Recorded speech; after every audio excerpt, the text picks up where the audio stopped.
Here we have the Restorative Hair Mask by Moroccan Oil. This is a great product to be using when you have extreme damage in the hair, whether it's chemically treated or thermal damage, meaning like your blow dryer, your flat iron, your curling iron. That would be thermal. Chemically would be highlighted color. If you've just gone through a recent color correction and you've gone from dark to light, this would be a great product to add in your routine. So with a restorative hair mask, just as it says, it's going to repair the hair, rebuild the hair, and restore the elasticity in the hair, which is the ability to stretch and withstand. Your hair is more fragile when it's wet, so if you brush it and it starts breaking off right away, that's the elasticity that's within there. So you want to make sure that you're replenishing with protein. So this is going to be the biggest difference between the restorative versus the hydrating mask. The restorative does have moisture and protein and a little shine. And the hydrating mask is really just going to focus on moisturizing the hair, where this one's going to repair the hair, rebuild the hair, and restore the hair.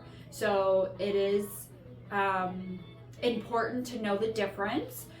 If you notice that it's in an orange cap, because it is, meaning to me, I look at it as err on the side of caution. Just be careful when using it.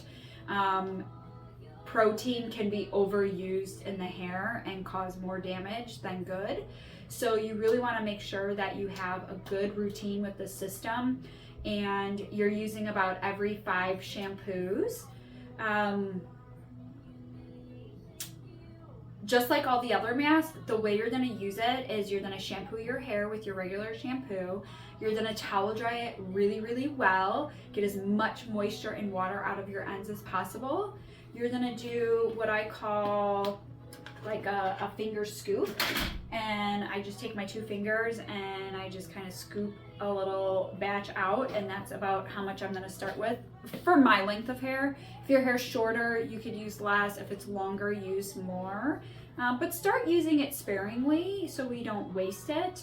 But if you're not feeling it in the hair, you do want it to be like generously applied, but you don't want to waste it either. So once you get it everywhere, you're going to want to comb it through with a wide tooth comb or your fingers really, really well. And you're going to let it sit for about 5 to 7 minutes. I do not recommend ever letting your conditioner sit on overnight or doing long-term mask.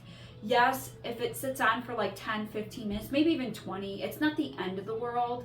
But really, if I would follow the manufacturer direction on any mask, because if it's sitting on longer, it's just kind of wasting your time. It's not, you can only absorb so much. So just make sure that you're looking at the manufacturer directions. This is going to be for about 5 to 7 minutes. You're going to rinse really, really well. You're going to use cool water so that way it gets all out. And I wouldn't even be opposed to running a regular conditioner over the top of it, just to give it a little bit more slip to the hair. You won't regret that. And if you have any questions about your restorative hair mask, please reach out to me and I'll be happy to help.